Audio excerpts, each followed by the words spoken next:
अलैकुम and welcome to the channel. So इस video lecture में जो है एक्सरसाइज 11.3 डिफरेंशियल इक्वेशंस की जो बुक है डीजीएसएल की, उसमें से क्वेश्चन नंबर 12 करेंगे, जिसमें ये हमारे पास क्वेश्चन गिवन है। और अगर हम देखते हैं तो यहाँ पे कोई भी वेरिएबल नहीं है, सारे हमारे पास कांस्टेंट फंक्शन है।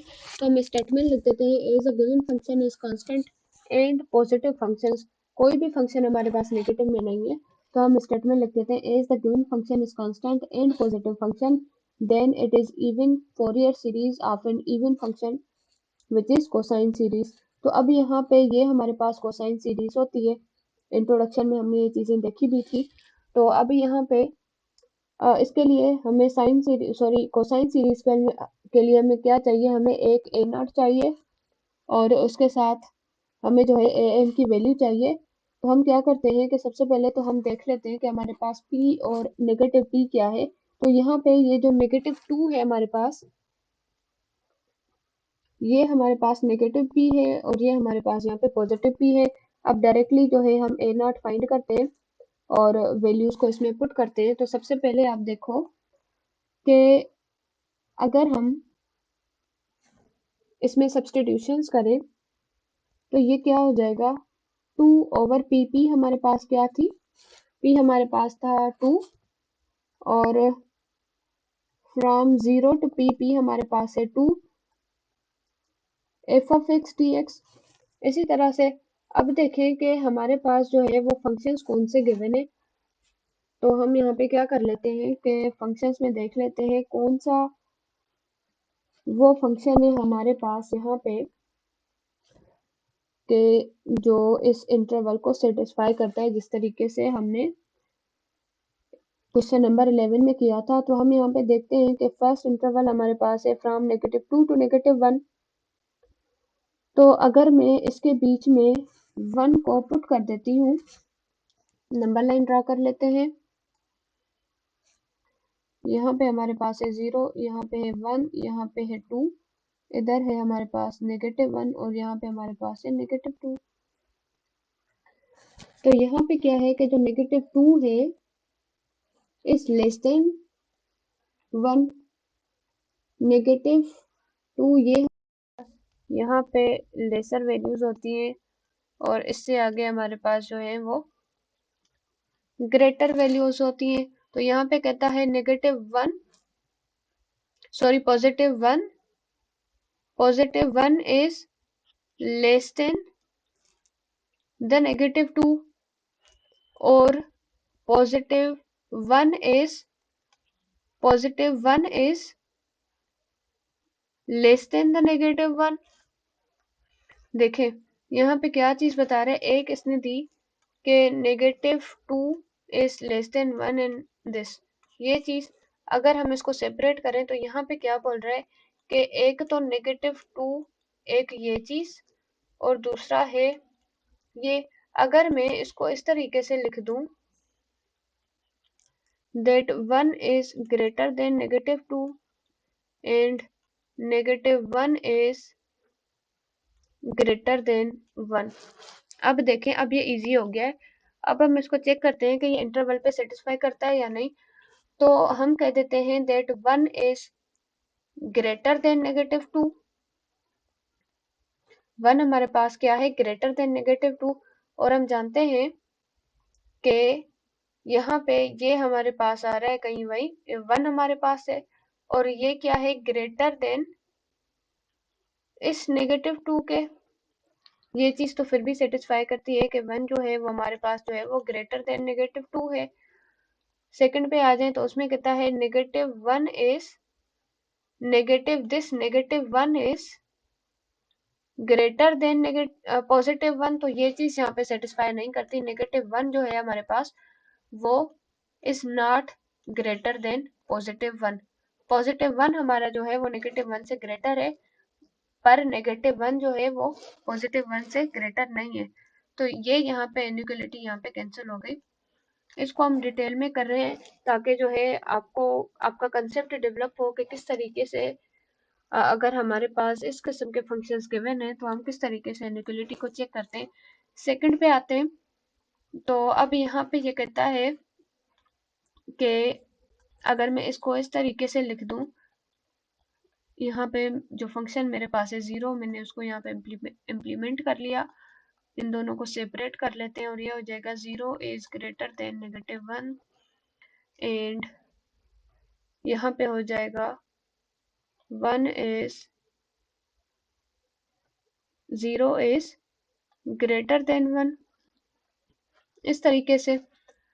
तो अब हम क्या करते हैं कि चेक करते हैं 0 जो हमारे पास है वो -1 से ग्रेटर होता है। ये 0 क्योंकि पॉजिटिव नंबर है तो ये -1 से ग्रेटर होता है। सिमिलरली यहाँ पे इसको अगर हम लिखेंगे तो ये हो जाएगा 0 ग्रेटर देन 1, और इसको अगर आप रिवर्स करके रखोगे तो ये हमारे पास हो जाएगा 1 इज ग्रेटर देन 0। तो हम जानते हैं कि 1 जो है वो ग्रेटर देन 0 होता है।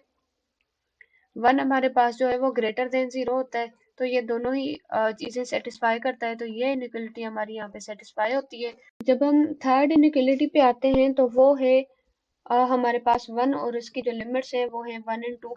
तो ये चीज तो बिल्कुल ही मतलब देखने में ही पता चल रहा है कि जो हमारे पास 1 है वो 1 और 2 के बीच में लाई करता है, तो ये इनइक्वालिटी भी यहाँ पे करेक्ट है। तो यहाँ पे हमारे पास करेक्ट इनइक्वालिटीज क्या है, वो हमारे पास सेकंड और थर्ड है। तो यहाँ पे हम सेकंड और थर्ड फंक्शन को ले लेंगे और इसको सॉल्व करते हैं।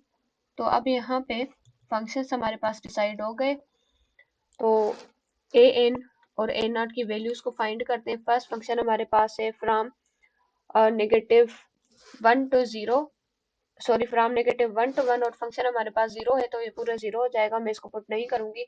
और हम सेकंड पे चले जाते हैं और वो फंक्शन हमारे पास है from 1 to 2 f of x dx, और वो फंक्शन हमारे पास क्या है, वो फंक्शन हमारे पास है 1।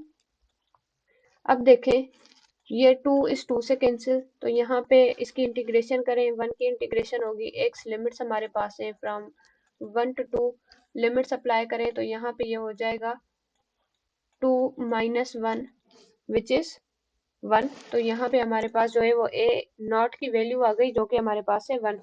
सिमिलरली हम बी एन की वैल्यू को फाइंड करेंगे, सॉरी ए एन की वैल्यू को फाइंड करेंगे, क्योंकि यहाँ पे हम क्या करेंगे कि हम ए एन की वैल्यू को फाइंड कर लेते हैं। यहाँ पे आएगा ए एन, तो इसमें ये चीज हमारे पास हो जाएगी a n which is equal to the 2/2। First function 0 है, मैं पुट नहीं करूंगी, हम डायरेक्टली सेकंड पे मूव करते हैं जो हमारे पास है फ्रॉम 1 to 2, और वो फंक्शन 1 है तो कास के साथ मल्टीप्लाई होके वो 1 ही आ जाएगा। और यहाँ पे पाई की सॉरी पी की वैल्यू हमारे पास 2 है, तो ये हो जाएगा 1 into cos,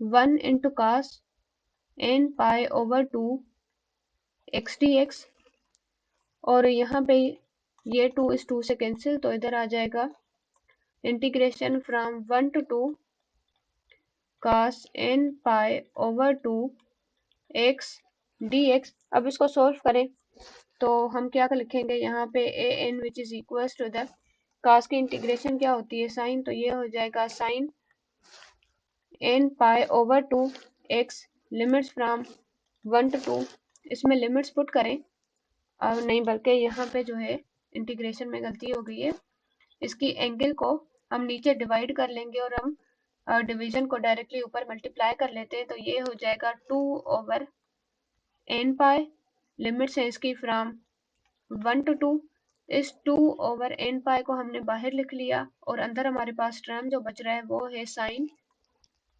n pi over 2 into x, limits from 1 to 2, और अब आप यहाँ पे लिमिट्स पुट कर दें तो ये हो जाएगा 2/n पाई, और यहाँ पे हम लिख लेते हैं sine n pi over 2, upper limit हमारे पास है 2, नेगेटिव साइन, और लोअर लिमिट हमारे पास है 1। ये 2 इस 2 से कैंसिल हो जाएगा, तो यहाँ पे हमारे पास क्या बच रहा है, साइन एन पाई, साइन एन पाई भी हमारे पास 0 होता है तो ये भी कैंसिल, और यहाँ पे ये हो जाएगा 2/n पाई, 2/n पाई, नेगेटिव साइन भी बाहर लिख लें और अंदर हम लिख लेते हैं यहाँ पे साइन n पाई ओवर 2, तो अब ये हमारे पास जो है वो ए एन की वैल्यू आ गई है। अब हम क्या करेंगे कि जो हमारे पास इक्वेशन होती है फोरियर कोसाइन सीरीज की, उसमें इसको पुट कर लेते हैं। तो यहाँ पे ये हो जाएगा 1/2, क्योंकि यहाँ पे ए नॉट होता है, plus summation n is equal to the 1 to infinity, यहाँ पे ए एन की वैल्यू 2/n पाई, और यहाँ हमारे पास हो जाएगा साइन n पाई ओवर 2। इधर हमारे पास होता है cos n pi over P, हमारे पास 2 है। और अगर हम इसको